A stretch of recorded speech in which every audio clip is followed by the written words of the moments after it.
साथियों, मैं भगत राम मिश्रा, पूर्व प्रत्याशी लोकसभा क्षेत्र कैसरगंज समाजवादी पार्टी।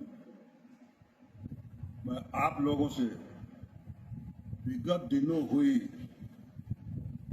कटरा क्षेत्र पंचायत पर अनुरोध करना चाहता हूं। बड़ा ही दुर्भाग्य है कि हमारे परिवार के 3 लड़कों के ऊपर आक्रमण कर करके खून बहाया गया। इस सामंतवादी प्रथा की मैं निंदा करता हूं और ये मामूली घटना नहीं है।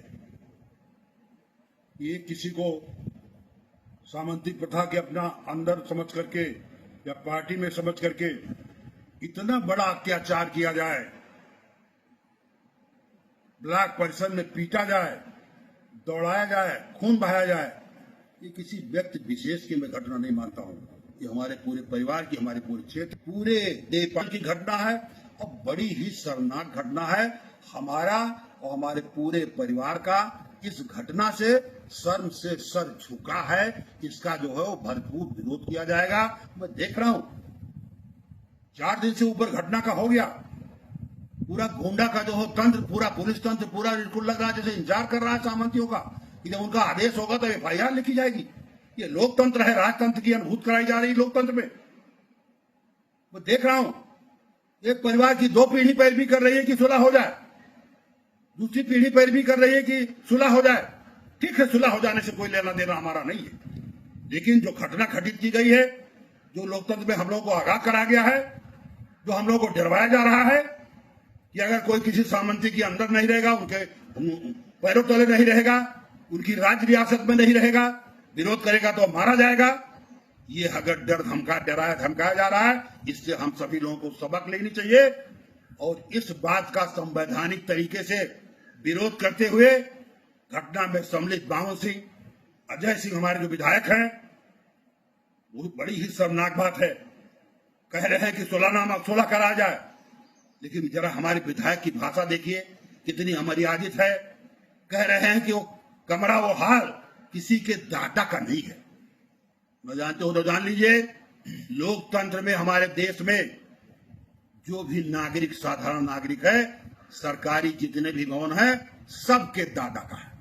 सरकारी सारी संपत्तियां हमारे देश के नागरिकों की हैं। ये अनुभूत न जानते हो तो जान लीजिए। और ऐसी अमर्यादित भाषा का प्रयोग जो कर रहे हैं आप कि किसी के दादा का नहीं है, ये बहुत ठीक नहीं है। ये मत दिखाइए, इतनी अमर्यादा, इतना अहंकार विधानसभा का मत दिखाइए कि आप सत्ता में है, हम लोग जान रहे हैं।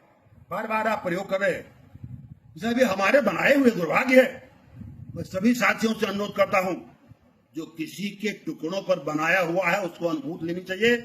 मैं ये मानता हूं कि हर आदमी को ऊपर वाले ने पैदा किया है, ऊपर वाला का बनाया हुआ हमारे क्षेत्र का आदमी है और संविधान में हमको कमाने खाने की स्वतंत्रता है। किसी के बलबूते, किसी के पार्टी पर किसी का दिया हुआ कोई नहीं खाता। वो क्या कर रहा है इससे नहीं लेना देना हमें है, लेकिन मैं इतना जरूर कह रहा हूं, तो देख रहा हूं कि हमारे चुनाव में एक प्रायोजित शख्स को लड़ाया गया था।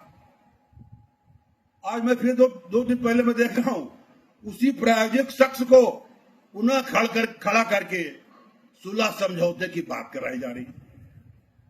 ऊपर से दबाव, वो ठीक है, दबाव डालिए, लेकिन मैं शपथ पूर्वक कहता हूं और अपने परिवार के सभी साथियों से यह अनुरोध करता हूं कि आज की तारीख में संवैधानिक रूप से शपथ ले कि जिन लोगों ने इस सामंतशाही निंदनीय घटना को अंजाम दिया है, उन लोगों को 2027 में संवैधानिक तरीके से सत्ता से बाहर करने की मैं शपथ लेता हूं। और ये जाने की विधायक कटरा और विधायक कंडेलगंज दोनों लोगों को जो हमारे क्षेत्र के नागरिक हैं, जिन्होंने इसे सबक लिया है कि किसी को भी डरवाया धमकाया जाएगा, वो उनको सत्ता से उतार फेंकने की शपथ ले। यह आप सभी साथियों से अनुरोध है। ये व्यक्ति विशेष के द्वारा डरवाया गया है, किसी व्यक्ति के समझौते की उसकी बात नहीं है।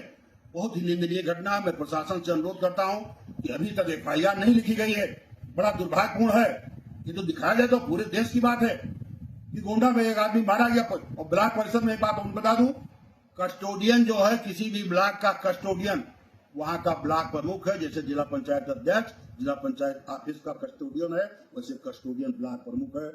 जानबूझ करके बैठे हुए मीटिंग में के बाद जा करके उनको हटा करके ये आक्रमण है सीधा सीधा, और संगीन जुर्म की जो है वो हादसा हुआ, हल्का नहीं है। प्रशासन पुलिस ने अभी तक रिपोर्ट नहीं लिखी है। प्रशासन से, जिले के प्रशासन से भी अनुरोध करना चाहता हूं कि निष्पक्ष न्याय पूरे गोंडा जनपद में और मंडल में दिखाई होना चाहिए। लोकतंत्र का गला घुटना दिखाई पड़ना ये बिल्कुल न्यायोचित नहीं है। सभी साथियों को मैं प्रणाम करता हूं और अनुरोध करता हूं कि इस अन्याय का जो लोग दबे कुचले अपने को महसूस करते मत करें। इतने इस अन्याय का भरपूर तरीके से, संवैधानिक तरीके से सभी लोग जुट करके विरोध करें। ये पार्टी विशेष का मामला, उनका अंदरूनी जैसा चाहो निपटे, लेकिन ये जनता के बीच में बहुत ही शर्मनाक घटना है, जिसको सभी लोगों को जुट करके इस तरीके से विरोध करना है कि उनको लगे कि ऐसी निंदनीय घटना डराने वाली जो है हमारे परिवार के साथ की गई है, उसका संवैधानिक तरीके से जवाब दिया जाएगा। सभी साथियों को बार बार बहुत बहुत धन्यवाद। जय हिंद, जय भारत, नमस्कार।